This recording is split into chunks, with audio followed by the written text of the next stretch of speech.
Bismillahirrahmanirrahim. Assalamualaikum warahmatullahi wabarakatuh. Alhamdulillahirabbil alamin hamdan katsiran tayyiban mubarakan fih kama yuhibbu rabbuna wa yarda. Asyhadu an la ilaha illallah wahdahu la syarika lahu wa asyhadu anna Muhammadan abduhu wa rasuluh. Allahumma shalli wa sallim ala nabiyyina Muhammad wa ala alihi wa sahbihi wa man tabi'ahum bi ihsanin ila yaumiddin. Ayuhat tulab wa talibat, para santri maupun santriwati kelas 7 yang ana cintai karena Allah, rahimani wa rahimakumullah. Naam, kita lanjutkan pelajaran tarikh kita dan afwan ya. Yang hari apa itu? Selasa terapi itu anak belum bisa isi mapalnya, materinya. Ya, karena beberapa hal di antaranya adalah ya, belum bisa karena belum bisa atur waktu yang pas saja ya. Karena kesibukan di rumah ya masing-masing, insya Allah ya semoga bisa saling maklum ya. Kalau di rumah itu bagaimana sibuknya, yang ada bayi maupun batitanya ya, semuanya semoga bisa maklum ya. Harus cuci popo, harus ya ngomong, masak dan lain-lainnya. Ya semoga ke depan bisa diatur waktunya dan antum semoga bisa lebih maksimal walaupun kosong ya. Ada pelajaran digunakan untuk murojaah mandiri dan semoga Allah Subhanahu wa taala memudahkan kita semua. Nah, kita lanjutkan untuk di pertemuan kali ini Anda gunakan untuk membahas soal UTS kemarin yang mungkin bisa dilihat dulu nilainya. Ini nilai-nilainya yang 21 ke atas ini berarti sudah masuk batas minimal kelulusan ya KKM ya. Jadi 21 ke atas ya. Ada 22, 29 nih. Yang 21 ke bawah berarti belum memenuhi batas minimal kelulusan ya. Ini tinggal dibagi 3 saja ya. Ini yang putri hampir separuh-separuhnya ya. Yang separuhnya bisa, separuhnya ya belum bisa. Ya silakan kalau ada yang bingung dari pelajaran, ada yang belum paham bisa ditanyakan. Nah, kita masuk ke soal. Ya, sebenarnya anak urutkan dari pelajaran yang sudah disampaikan ya dari sirah. Kemarin sudah disampaikan bahwasanya soal sirah dari Bai'at Aqabah pertama sampai perang Khandaq yang terakhir ya, sampai akhir buku. Ya.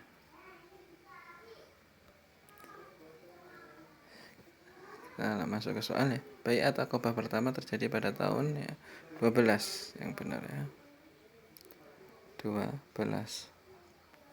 Bai'at Aqabah kedua terjadi pada tahun 13 yang nanti sebentar lagi setelah memiliki ya sahabat, teman dan orang-orang yang siap mendukung dakwah beliau ya di tahun 13 ini pula Nabi hijrah nantinya ya. Ada juga soal di bawahnya nanti.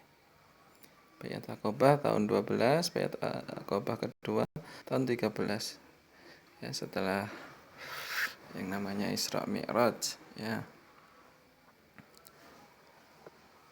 Tahun-tahun kesedihan akhirnya ya setelah tahun-tahun kesedihan Allah berikan ya, beberapa jalan keluar, kemudahan-kemudahan diantaranya adanya dakwah beliau diterima oleh penduduk Madinah yang berhaji, yang kemudian mereka berbaiat siap membela Nabi SAW. Nah, kemudian jumlah orang yang berbaiat pada Aqabah pertama 12 ya. Jumlah orang yang berbaiat pada baiat Aqabah kedua adalah ini 73 laki-laki dan 2 wanita. Yang selainnya ya salah. Ini urut bukunya, insyaallah. pemuda yang diutus oleh Rasulullah untuk berdakwah ke Madinah setelah Baiat Aqabah pertama adalah Mus'ab bin Amir atau Amr. Umar yang benar ya. Ada juga yang jawab Musa al-Asy'ari ya. Nanti di tanggapan ini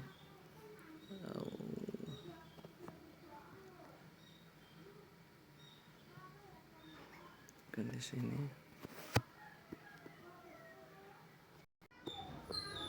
ya, dari sini nah, tanggapan ini ya. Ini ayat Aqabah pertama ada yang jawab 10, 11 ya. Ayat Aqabah kedua ada yang jawab 12 ya. Mungkin ayat yang kedua mungkin semuanya hampir sepakat ya, 13. Kemudian ada yang jawab 32, banyak sekali 42 ya.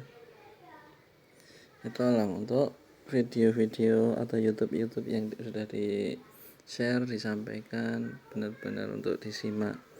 Kalaupun tidak bisa untuk mengakses YouTube, ingin audio saja ya sampaikan ya, berarti ini benar-benar ada niat untuk belajar, usaha untuk belajar.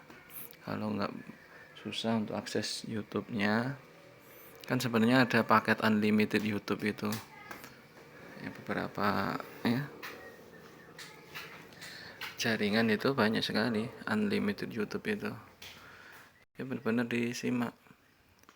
Kemudian pemuda yang diutus adalah Mus'ab bin Umar nih, ada yang jawab Musa al-Asy'ari ya, apa tidak baca buku atau tidak nyimak pelajaran.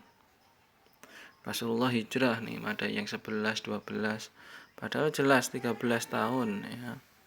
Sering kita dengar itu dakwah di Mekah 13 tahun, dakwah di Madinah 10 tahun gitu ya. Jadi Nabi diutus pada usia 40 tahun, dakwah di Mekah 13 tahun, dakwah di Madinah 20 tahun ya. 40 tambah 13 jawabannya 53. 53 tambah 10 63, pas umur beliau ya, umur usia beliau ya.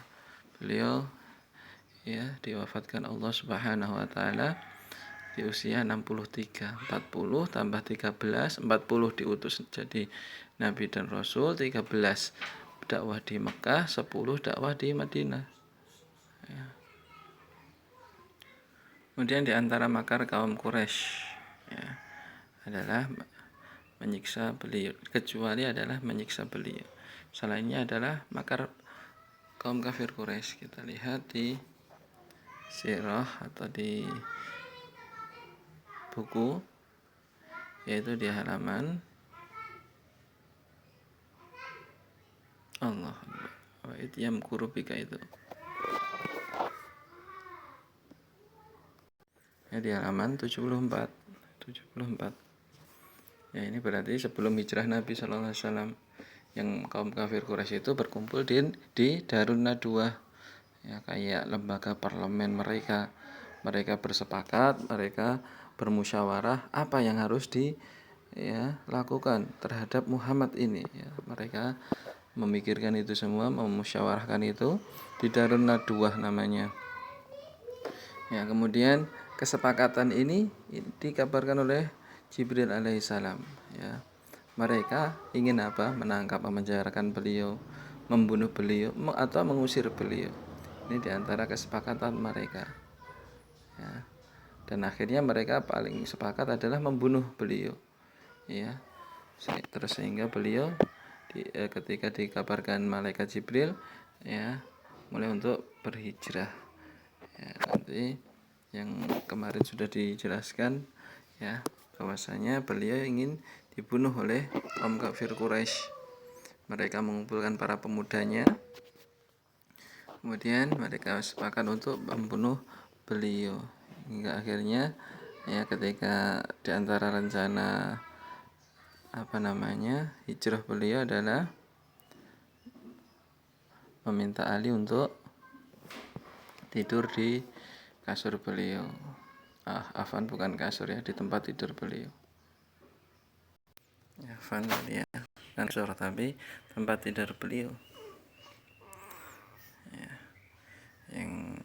ada disebutkan bahwasanya tempat tidur beliau adalah anyaman dari pelepah kurma itu. Ya subhanallah, ya beliau adalah Rasul, beliau adalah Nabi, presiden, ya pemimpin kaum muslimin, tetapi beliau tidur tidak di kasur, ya hanya anyaman pelepah kurma. Ini benar-benar kita harus syukuri apa yang kita rasakan sekarang, tidurnya di kasur atau di spring bed dan selainnya. Kita lebih bersyukur dan berusaha untuk mencintai beliau, ya. Nah, kemudian tadi ya adalah diantara yang bukan makar kaum Quraisy, bukan diantara kesepakatan mereka adalah menyiksa beliau. Ya, kalau membunuh iya, mengusir iya, menangkap dan memenjarakan beliau iya, diantara makar mereka, musyawarah mereka. Budak Abu Bakar, ya, yang mengiringi beliau, ya, mengarak kambing-kambingnya ke gua Thur yang ketika beliau mau hijrah adalah Amir bin Fuhairah, bukan Umar. Kemudian selanjutnya ini apa ini? Jaringannya tadi nggak ada, jadi anak pakai di sini. Iya, Rasulullah dan Abu Bakar ya tinggal di Gua Thur itu berapa hari, berapa malam? 3. Ini juga ada di buku, ya. Biar apa? Biar orang-orang kafir Quraisy itu udah ini pasti kalau tidak ketemu ini berarti mereka sudah jauh, ya, menuju Madinah ini sudah dapat jauh dari perjalanannya. Kemudian orang yang berhasil menemukan jejak beliau adalah Suraqah bin Malik, ya, bukan bin Naufal. Jadi tarikh sejarah itu dihafalkan tempat-tempatnya, kemudian juga ini tokoh-tokohnya, ya. Jadi ketika hijrah ada Rasulullah dan Abu Bakar, kemudian budak beliau, ya, kemudian juga tahunnya, ya, pokoknya semaksimal dulu, ya, usahakan dihafal dulu, ya, diingat-ingat dulu, perkara nanti di tengah ketika pas ujian atau pas di tengah perjalanan lupa, ya, qadarullah masya'afal, ya, tidak mengapa, yang penting di awal sudah berusaha untuk mengingati, memahami, ya, nyimak pelajaran ini. Yang menggantikan beliau pada waktu hijrah di tempat tidur beliau adalah sahabat Ali bin Abi Thalib radhiyallahu taala anhu. Ini ada jawab Abu Bakar As-Siddiq, ya Allah, ya, ada yang jawab Utsman, Umar, ya, apa tidak baca buku atau tidak mendengarkan pelajaran, ya Allah. Di antara hal yang dilakukan oleh Rasulullah SAW ketika datang di Madinah, ya, adalah kecuali mengusir kaum Yahudi. Bangun masjid iya, kemudian juga mempersaudarakan antara Muhajirin dan Ansor iya, ya, kemudian yang ketiga adalah membuat perjanjian damai dengan Yahudi. Ya, di antara yang bukan hal yang dilakukan Rasulullah ketika awal datang di Madinah adalah mengusir kaum Yahudi, tidak, tapi membuat perjanjian damai. Walaupun nanti, ya, kedepannya ternyata orang Yahudi itu tidak bisa, ternyata sifat dasarnya adalah ingkar janji, tidak bisa diajak, ya, tidak bisa menepati perjanjian. Nah, ini tapi yang pertama kali di awal-awalnya adalah mengajak damai kaum Yahudi, bukan mengusirnya. Membangun masjid iya pasti, kemudian mempersaudarakan Muhajirin dan Ansor iya. Sahabat Muhajirin yang menjadi saudagar sukses, pedagang sukses adalah Abdurrahman bin Auf. Abdullah bin Auf juga salah. Ini terkenal sahabat, ya, masyhur adalah Abdurrahman bin Auf. Kemudian adalah tujuan disyariatkannya jihad adalah yang ini, untuk membela diri dan menghindari bahaya, ya, menolak mafsadah dari musuh. Bukan tujuannya adalah memerangi orang kafir. Orang-orang kafir kalau tidak memerangi kita, mereka tidak kita perangi, ya. Mereka kalau di negara muslim, ya, mereka bayar jizyah namanya, upeti kepada rajanya, kepada presidennya, mereka tidak diperangi, ya. Tujuannya tidak memerangi orang kafir, tidak. Agar mendapat ghanimah ini juga tidak, ya. Bukan tujuan disyariatkannya jihad. Di buku ada, ya. Silahkan dilihat. Nah, ini awal-awal sudah masuk ke fase Nabi SAW sudah di Madinah, ya. Ini tadi di antara hal ketika awal datang Madinah, kemudian sahabat yang menjadi saudagar sukses. Ini sudah masuk di Madinah. Nah, ini berarti tentang jihad, ya. Nanti ada jihad perang Badar, Uhud, dan seterusnya. Ini urut, ya, sampaikan. Jadi tujuan disyariatkan jihad adalah membela diri dan menolak bahaya dari musuh, ya, agar ditakuti musuh tidak, ya. Kaum muslimin itu tidak mencari musuh, ya, mencari teman. Makanya disyariatkannya dakwah. Awal-awal pertamanya adalah dakwah. Mereka didakwahi, diajak memeluk Islam, kemudian juga la ikraha fiddin. Kemudian kalau mereka tidak mau pun juga tidak dipaksa. Mereka jadi kafir itu tidak dipaksa. Mereka memeluk Islam itu tidak dipaksa, ya, diajak, didakwahi, ya.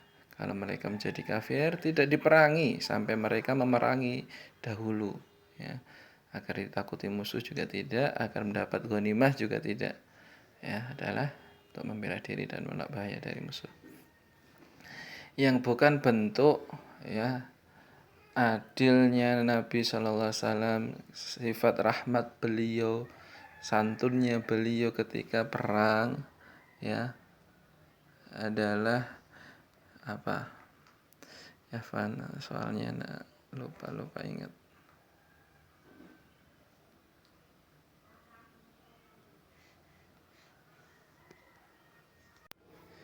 Ya, di antara yang bukan bentuk santunnya dan adilnya Rasulullah SAW ketika perang, beliau melarang apa? Membunuh anak-anak. Ya, beliau, iya, ini bentuk santun dan adilnya, ya. Jadi afwan, ya, soalnya mungkin kadang bahasanya susah, ya. Tapi semuanya, ya, kalau baca buku itu benar-benar ini ada juga, ya. Merusak tempat ibadah beliau larang, merusak mayat beliau larang, membunuh anak-anak juga beliau larang. Berarti yang tidak dilarang oleh Rasulullah, yaitu jadi jawabannya adalah bertanding 1 lawan 1, ya. Ini yang bukan dilarang oleh Nabi SAW. Dan ini bentuk santun dan adilnya Rasulullah, ya. Bentuk adil dan santunnya ini tadi. Beliau melarang membunuh anak-anak, beliau melarang merusak mayat, beliau melarang merusak tempat ibadah dan penghuninya.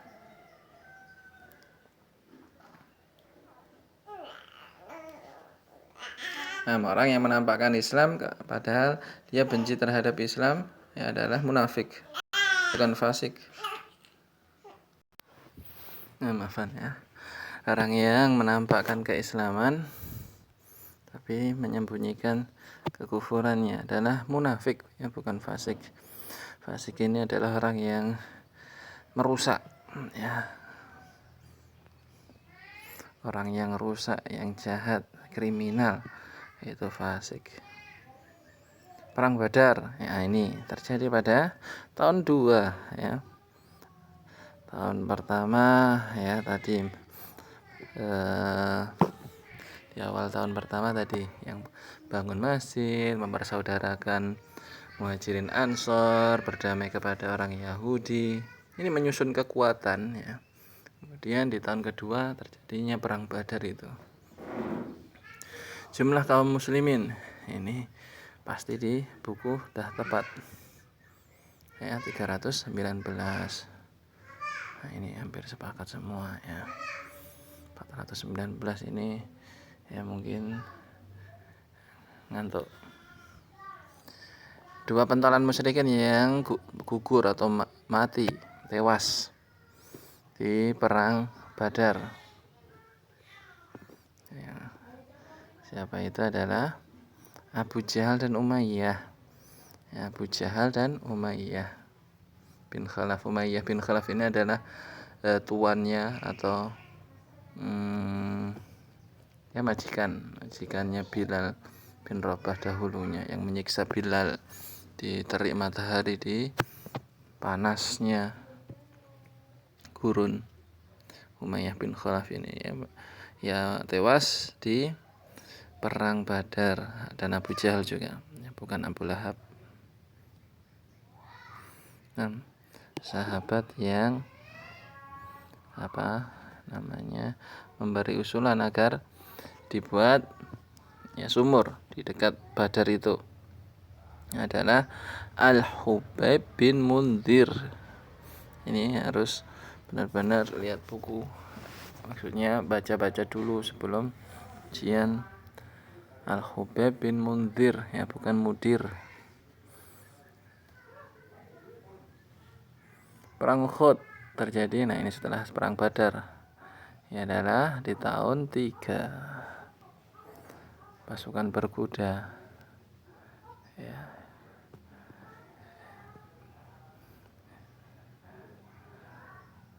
Musyrikin Quraisy, pasukan berkuda musyrikin Quraisy, ya, di sayap kanan dan kiri di perang Uhud ini adalah Khalid bin Walid pimpinannya, dan Ikrimah bin Abu Jahal, anaknya Abu Jahal yang tewas di perang Badar. Ini ingin membalas dendam pada kaum muslimin, ya, Ikrimah ini. Khalid bin Walid, ya, sebelum masuk Islam, ya, dia menjadi pimpinan pasukan berkuda musyrikin Quraisy di perang Uhud, ya. Beliau ini ahli perang, ya, pintar, lihai dalam berperang. Sebelum masuk Islam, ya, jadi pimpinannya kaum kafir Quraisy. Setelah masuk Islam pun, ya, demikian. Ketika perang-perang beliau yang menjadi yang namanya kalau istilahnya pimpinan regu, ya, beliau Khalid bin Walid. Kemudian paman Rasulullah SAW yang syahid, ya, kalau muslim jika gugur di perang, ya mereka berperang di jalan Allah, mereka para syuhada insyaallah. Yang syahid di perang Uhud adalah Hamzah bin Abdul Muttalib, ya, perang Uhud. Nah, kemudian Rasulullah SAW menempatkan para pemanah di atas gunung Uhud. Itu adalah berapa jumlahnya? 50. Jawabannya adalah 40 salah, 70 salah, 60 salah. Nah, dan kemarin buku itu ataupun PDF itu sudah kita bahas urut juga. Perang Khandaq, ya, istilah lainnya adalah perang Ahzab, ya. Tidak ada yang benar, ini adalah salah sekali, ya. Perang Ahzab, perang Ahzab salah.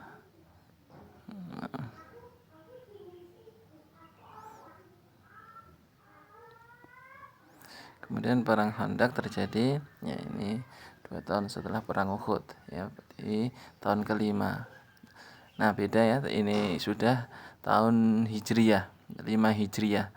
Kalau sebelum-sebelumnya adalah tahun masa kenabian, ya, tadi yang sudah tadi perang Baiat Aqobah pertama kedua tadi, ya, di tahun 12 dan 13 masa kenabian, ya.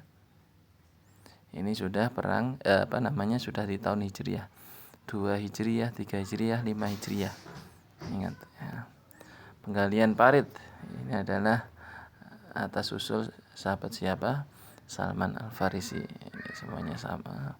Ya, Sulaiman salah, ya. Sulaiman salah.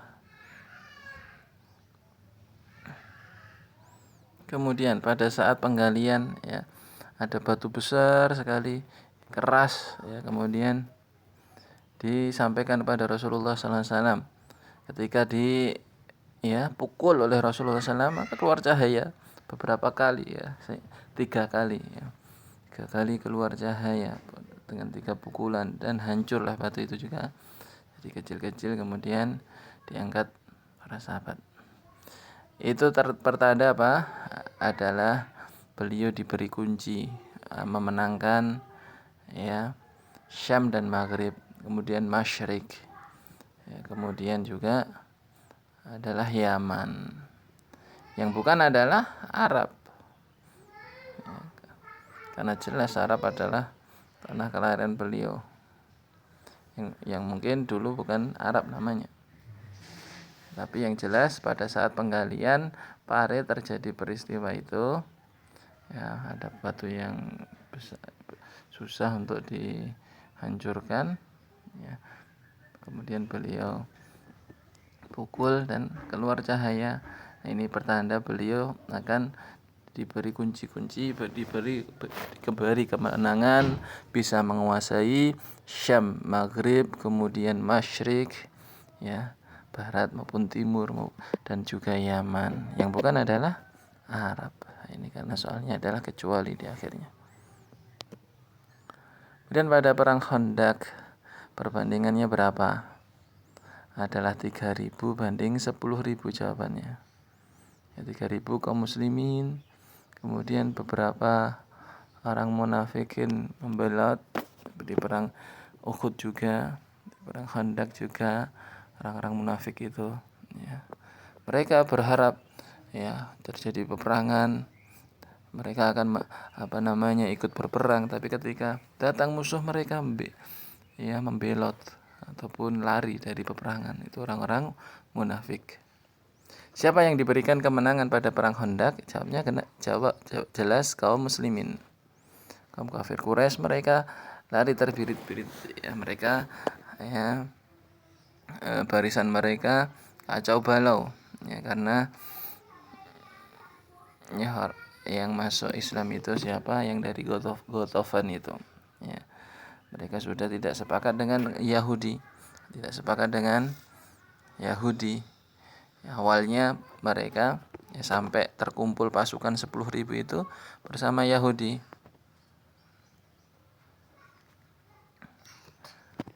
Nah, mereka kalah di perang Khandaq.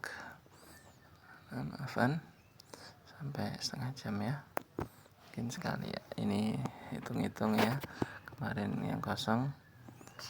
Silakan untuk ini sebagai ini ya, ringkasan dari sampai perang Khandaq ini ya, dari Baiat Aqabah sampai perang Khandaq. Dan mungkin itu yang bisa Anda sampaikan di materi pertemuan kali ini.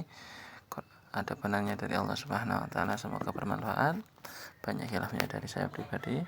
Saya beristighfar pada Allah. Astagfirullahaladzim. Subhanakallahumma bihamdika asyhadu an la ilaha illa anta astaghfiruka wa atubu ilaik. Assalamualaikum warahmatullahi wabarakatuh.